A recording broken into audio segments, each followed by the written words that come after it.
Xiaomi কোম্পানির তরফ থেকে সর্বপ্রথমবারের মতো তারা ইউজ করেছিল Redmi Note 7 Pro এ 48 মেগাপিক্সেলের ক্যামেরা। এইবারও তারা Xiaomi Mi A3 এই স্মার্টফোনটির মধ্যে তারা 64 মেগাপিক্সেলের ক্যামেরা ব্যবহার করতে চলেছে। এছাড়াও এই স্মার্টফোনটির মধ্যে আসতে চলেছে কিছু নতুন নতুন দারুণ ফিচার্স, তাই নিয়ে এই ভিডিওতে কথা বলবো। হ্যালো গাইজ, আমি মাসুম, আপনারা দেখছেন গরিবের অ্যান্ড্রয়েড ইউটিউব চ্যানেল। আজকে কথা বলবো Xiaomiর আপকামিং Mi A3 এই স্মার্টফোনটির সম্পর্কে। এই স্মার্টফোনটির মধ্যে 64 মেগাপিক্সেলের ক্যামেরা সহ আরও কী ফিচার্স থাকছে তাই বিস্তারিত আলোচনা করবো এই ভিডিওর মধ্যে। তাই আপনাদেরকে রিকোয়েস্ট করবো এই ভিডিওটি শেষ পর্যন্ত দেখার জন্য। শেষ পর্যন্ত দেখলে এই ভিডিওটিতে আপনারা বুঝে যাবেন Xiaomi Mi A3 এই স্মার্টফোনটির মধ্যে কী থাকছে। এছাড়াও ভিডিওটি দেখার পর যদি ভালো লেগে থাকে তাহলে অবশ্যই একটি লাইক দিতে ভুলবেন না এবং ভিডিওর লিঙ্কটি ফেসবুকে শেয়ার করতেও ভুলবেন না। আর আপনি যদি আমার এই চ্যানেলে নতুন হয়ে থাকেন এবং নিয়মিত স্মার্টফোন টেকনোলজি এবং টেক বিষয়ক ভিডিও পেতে চান তাহলে এখনই আমার চ্যানেলটিকে সাবস্ক্রাইব করুন এবং পাশে থাকা বেল আইকনটিতে প্রেস করে রাখুন সবার আগে আমার চ্যানেলের ভিডিওগুলো দেখার জন্য। So let's get started.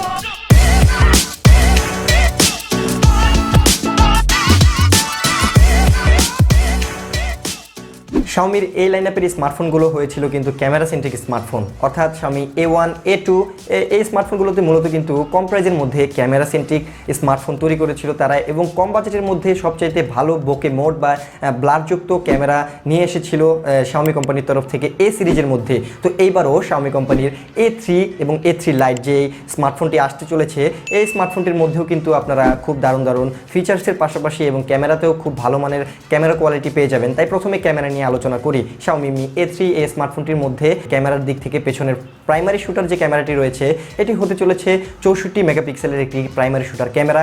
এছাড়াও আরও একটি লিক বের হয়েছে যে দ্বিতীয় যে স্মার্টফোনটি আসবে তা স্যামসাংয়ের তরফ থেকে স্যামসাং A70s এই স্মার্টফোনটির মধ্যেও পেছনে থাকবে 64 মেগাপিক্সেলের ক্যামেরা। তো এখানে দেখা যাক স্যামসাংয়েরটা পরের বিষয়ে আমি অন্য ভিডিওতে আলোচনা করব এবং তাই আজকে আমি Xiaomiর Mi A3 এই স্মার্টফোনটি সম্পর্কে আলোচনা করি। এছাড়াও আমার এই চ্যানেলে নিয়মিত আপডেট স্মার্টফোন সম্পর্কিত বা টেকনোলজি সম্পর্কিত ভিডিও পেতে এখনই আমার চ্যানেলটিকে সাবস্ক্রাইব করে রাখুন এবং পাশে থাকা বেল আইকনটিতেও প্রেস করে রাখুন সবার আগে আমার চ্যানেলের ভিডিওগুলো দেখার জন্য। তো এখন মূল কথায় আসি। 64 মেগাপিক্সেলের যে ক্যামেরাটি থাকবে এই Xiaomi Mi A3 স্মার্টফোনটির মধ্যে তা মূলত পিক্সেল বাইন্ডিং টেকনোলজির মাধ্যমেই একে 64 মেগাপিক্সেল করা হবে। যারা পিক্সেল বাইন্ডিং টেকনোলজি এটি বুঝেন না তাদেরকে বলছি এই নিয়ে আলাদা ইউটিউবে অনেক ধরনের ভিডিও রয়েছে এবং আমি আগামীতে পিক্সেল বাইন্ডিং টেকনোলজি সম্পর্কে একটি ভিডিও বানাতে চলেছি। তাতে বিস্তারিত আলোচনা করব। এই ভিডিওতে আলোচনা করলে ভিডিওটি অনেক বড় হয়ে যাবে। এছাড়াও এই স্মার্টফোনটির ক্যামেরা থেকে যে ছবিগুলো আসবে তার মধ্যে খুব ওয়েল ডিটেল পাবেন এবং এতে জুম করলেও কিছুটা কম ফাটবে বা বড় পিক্সেলে আসবে যাতে এর মাধ্যমে কিছুটা বেশি ডিটেল পাওয়া যায়। এছাড়াও এই স্মার্টফোনটির মধ্যে পেছনে আরও দুটি ক্যামেরা থাকবে, অর্থাৎ তিনটি ক্যামেরা থাকবে। পরেরটি হতে পারে 8 মেগাপিক্সেলের telephoto lens, optical 2x zoom এবং তৃতীয়টি হতে পারে 5 মেগাপিক্সেলের ডেপথ সেন্সর। এছাড়াও এই স্মার্টফোনটির ফ্রন্টে কিন্তু থাকবে একটি 32 মেগাপিক্সেলের সেলফি শুটার ক্যামেরা যা অলরেডি M40 স্মার্টফোনটির মধ্যে দেখা গিয়েছে।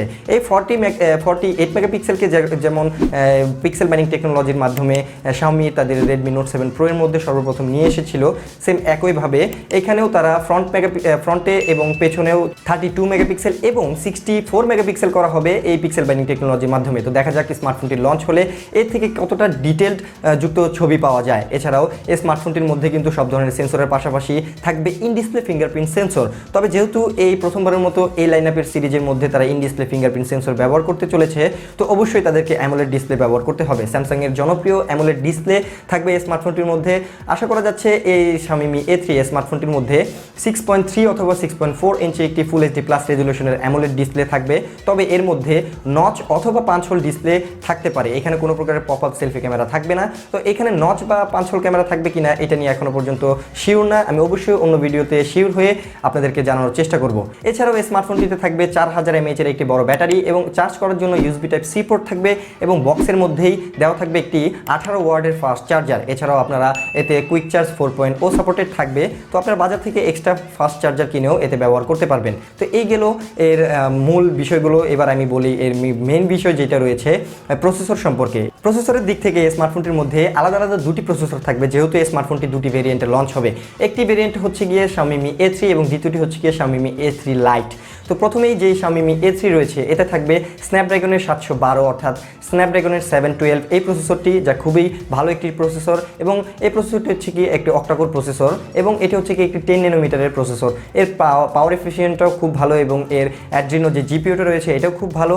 তো এইখানে যে Xiaomi Mi A3 রয়েছে এতে থাকবে স্ন্যাপড্রাগনের 712 এই প্রসেসরটি। এর পরবর্তী যে ভেরিয়েন্টটি রয়েছে স্ন্যাপড্রাগনের 710 থাকবে ওইটির মধ্যে, অর্থাৎ Xiaomi Mi A3 Lite এই স্মার্টফোনটির মধ্যে থাকবে স্ন্যাপড্রাগনের 710 এই প্রসেসরের পাশাপাশি এতে থাকবে 4GB RAM, 64GB storage, 6GB RAM, 128GB স্টোরেজের আলাদা আলাদা কিছু ভেরিয়েন্ট।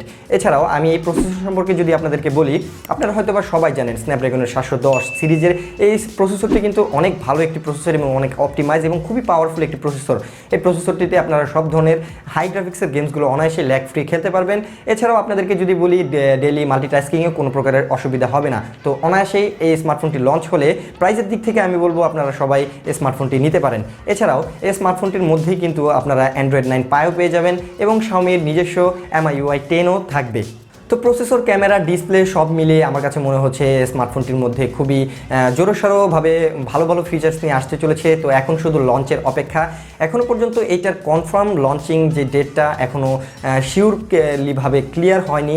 তো দেখা যাক এটা লঞ্চ কবে হয়। তো আমার কাছে আমি ইন্টারনেট থেকে যে ধারণাটি পেয়েছি, এইটা মূলত জুলাই অথবা সেপ্টেম্বর মাসের মধ্যেই গ্লোবালভাবে লঞ্চ হবে। তো দেখা যাক, আরও কোনো ডিটেলস বের হলে আমি অবশ্যই আপনাদেরকে আমার এই চ্যানেলের মাধ্যমে অন্য ভিডিওতে আমি আপনাদেরকে জানানোর চেষ্টা করব। তো অবশ্যই আমার চ্যানেলটিকে এখনই সাবস্ক্রাইব করে রাখুন। এছাড়াও এই স্মার্টফোনটি যে প্রাইসে লঞ্চ হবে তারও কোনো প্রকারের এখনও লিক বের হয়নি। তবে আমার যে ধারণা A2 বা A1 এর থেকে ধারণা নিয়ে আমি যা বলতে পারি, বা বর্তমানে চাইনিজ ব্র্যান্ডগুলোর যে স্মার্টফোনগুলো রয়েছে তা কিন্তু খুবই কম্পিটিটর হিসাবেই লঞ্চ হবে এই স্মার্টফোনটি। তো Xiaomiকে অবশ্যই প্রাইসের দিকটাও মাথায় রাখতে হবে। তো গ্রাহকদের কথা চিন্তা করে আশা করছি খুব কম প্রাইসের মধ্যেই লঞ্চ হবে। ইন্ডিয়াতে হয়তো বা চায়নার সাথে তুলনা করলে ইন্ডিয়াতে কম প্রাইসে পাওয়া যায় বা সঠিক প্রাইসের মধ্যেই স্মার্টফোনগুলো পাওয়া যায়। তবে বাংলাদেশের কথা চিন্তা করতে গেলে আমরা কিন্তু অসহায় হয়ে থাকি। যেমনটি এখানে আমরা বাংলাদেশে কিন্তু ইন্ডিয়ার বা চায়নার যে বাজারের যে স্মার্টফোনগুলোর প্রাইসে লঞ্চ হয় তার থেকে কিন্তু দ্বিগুণ প্রাইসে আমাদের এই স্মার্টফোনগুলো কিনতে হয় বাংলাদেশ থেকে। তো এটা আমাদের দুর্ভাগ্য বলতে পারি, বা আমাদের সরকারের যে ট্যাক্সগুলো দিতে হয় তার জন্য অনেকটা কারণ হতে পারে। তো আমি জানি না এর পিছনে কী রহস্য। এদিকে আবার বাংলাদেশে নতুনভাবে বাজেটের ফলে এখানে প্রচুর পরিমাণে ভ্যাট ধরা হয়েছে। তো টেকনোলজির দিক থেকে অনেকটাই ভ্যাট ধরা হয়েছে। বাংলাদেশ সরকার এখানে প্রচুর পরিমাণে ভ্যাট ধরেছে এই স্মার্টফোন টেকনোলজি বিষয়ক দিক থেকে। তো দেখা যায় কি স্মার্টফোনগুলো লঞ্চ হলে কী প্রাইসের মধ্যে লঞ্চ হয় বা বাংলাদেশে অফিসিয়াল বা আনঅফিসিয়ালভাবে কতর মধ্যে পাওয়া যায়। অবশ্যই আমি আপডেটগুলো আমার এই চ্যানেলের মাধ্যমে আপনাদেরকে জানানোর চেষ্টা করব। তো ভিউয়ার্স, এই ছিল Xiaomiর upcoming smartphone Xiaomi Mi A3 এবং A3 Lite এই স্মার্টফোনটির সম্পর্কে ছোটোখাটো একটি স্পেসিফিকেশন রিভিউ বলতে পারেন। অবশ্যই আমি পরবর্তীতে আরও কোনো লিক বের হলে আমি আপনাদেরকে অন্য ভিডিওর মাধ্যমে জানানোর চেষ্টা করব। আমার এই চ্যানেলটি যদি আপনার সাবস্ক্রাইব না করা থাকে এখনই সাবস্ক্রাইব করে ফেলুন এবং পাশে থাকা বেল আইকনটিতে প্রেস করে রাখুন সবার আগে আমার চ্যানেলের ভিডিওগুলো দেখার জন্য। এছাড়াও ভিডিওটি দেখার পর যদি আপনার ভালো লেগে থাকে তাহলে অবশ্যই একটি লাইক দিতে ভুলবেন না এবং ভিডিওর লিঙ্কটি ফেসবুকে শেয়ার করতেও ভুলবেন না। তো আজকের মতো এই পর্যন্তই। আবারও হাজির হব নতুন কোনো স্মার্টফোন বা টেকনোলজি বিষয়ক ভিডিওতে। ততক্ষণ ভালো থাকবেন। Good bye, see you in the next one.